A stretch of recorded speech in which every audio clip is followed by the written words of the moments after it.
Welcome to this week's edition of World Crisis Radio. Webster Tarpley reporting from Washington, D.C.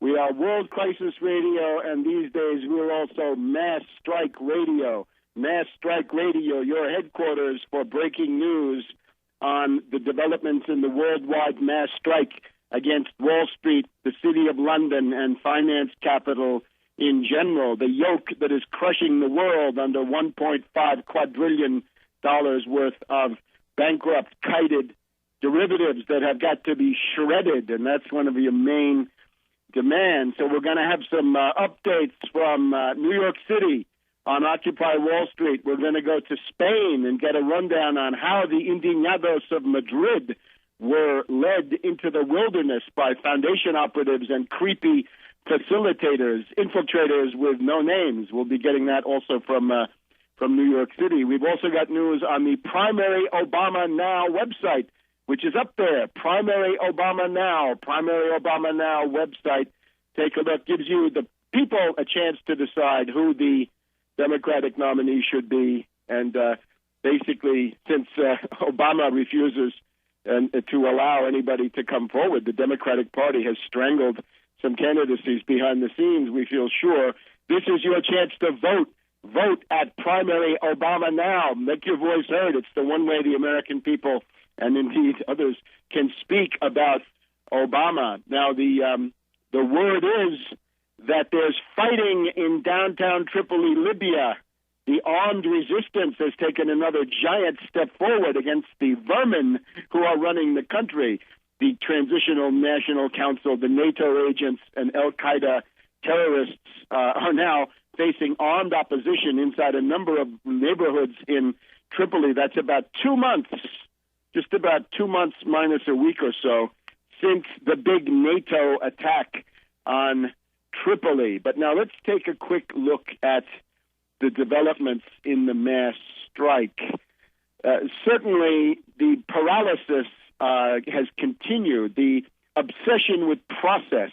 We look at Wall Street, Occupy Wall Street, we see no leaders, no program. No leaders have been allowed to emerge from this undigestible mass, the swamp of the General Assembly. No program has been approved.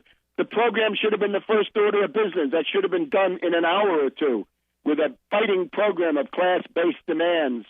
Student loan amnesty, cancel it all. $1 trillion is shredded. Pay for it with a 1% Wall Street sales tax. Reach out to the people. Stop all foreclosures. No cuts in the social safety net. No cuts in programs for workers, children, old people, or families. Nobody should be cut except Wall Street. Cut corporate welfare to them. And then, of course, the little matter of nationalizing the Federal Reserve. Nationalize it. That credit-creating power belongs to the people. Don't give it back to Wall Street zombie bankers. They don't know what to do with it. They'll destroy the world. And then we want infrastructure. We want this country rebuilt from the bottom up at the highest level of technology, not green job scams and boondoggles. We want modern technology, modern energy production, people, and that means nuclear, and anything else is pure pipe dreams by Malthusian rich elitists out there in Big Sur. And we want 30 million new productive jobs at union wages, Davis-Bacon wages is what we need. A movement without big ideas goes nowhere. No movement has ever gone anywhere without at least one big idea. My 5-point program provides the basic outlines of the big idea articulated into quite a series of big ideas. But, of course, you couldn't get that through the straitjacket, the Procrustean bed of the General Assembly. Now, the process focus, essentially the program of these occupations turns out to be themselves. They're sort of like the old SPD in the Second International pre-1914, right? The goal is nothing, the movement is everything, the day-to-day process. Well, that's the language of opportunism and the language of impotence. So on the one side, we're told that the program is that everybody should have General Assemblies, facilitators, everybody should have workshops, everybody should have this crazy apparatus, the human microphones, the chanting, the leaderless group, the brainwashing, developed, as we're reminded, by the Rockefeller Foundation in the late 1940s and then taken from there.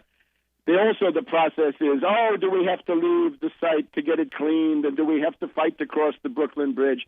All of this stuff, very dramatic and very interesting to the people taking part, the people who are gripped by the emotional satisfaction of being part of a fused group.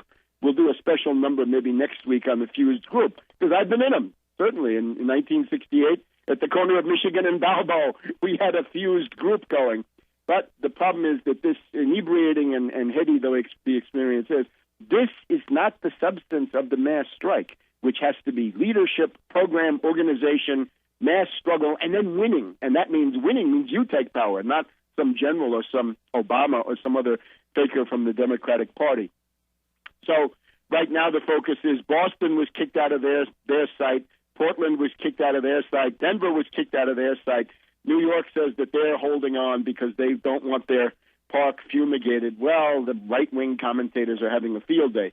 To the extent that Wall Street, Occupy Wall Street, is simply a blank space, Limbaugh, Hannity rushed to fill it in with flesh piles, group sex, defecation, loony left, hippies, fleas, and all the rest, right? That's what happens when you don't make the agenda. And the way you make the agenda is with your hard-hitting, class-based, programmatic demands. And you also you ought to allow a leader to occur.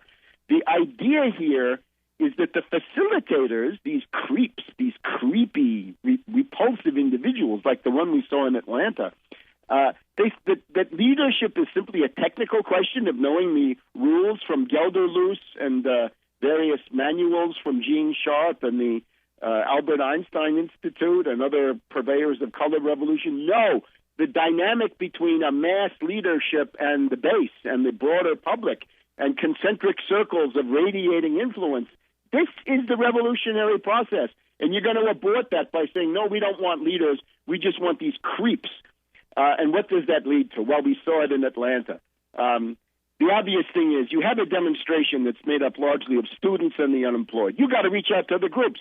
You got to get workers. You've got to get the black community. You got to get Hispanics. You got to get women. You got to get soldiers. You've got to get every significant group in the society. So here comes Congressman Lewis. Whatever you think of him, he's a civil rights hero, an authentic representative of the black community. If only for the following reason he should have been allowed to speak. Anybody with brains would say, well, here's an emissary of the black community. He wants to give us support. We want to welcome him and make him feel at home, and then we want to engage in a serious programmatic discussion about what to do. And that's a way to try to invite the black community into demonstrations where they are very much underrepresented. They're underrepresented in New York, and they're underrepresented in these other places too. So the creep, what does he do? No.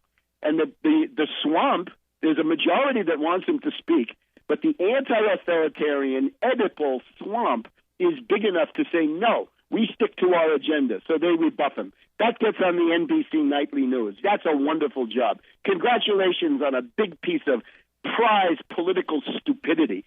Well, of course, it's not stupidity. Is the guy a fool or is he a wrecker? Well, only his shrink knows for sure, I guess, but it looks like a wrecker to me. So what's behind all this? Well, Adbusters, a foundation in Canada, a foundation from Vancouver, British Columbia. One of the leaders is a guy from the Baltic states. What are they known for? Gosh, let's not go down that road at the moment. Maybe we can find out. The other guy's biography, the other guy's name is Schmaltz. Schmaltz's biography has disappeared from the internet. So this is Adbusters. What are they? The methods are those of the Situationist International. What's the Situationist International?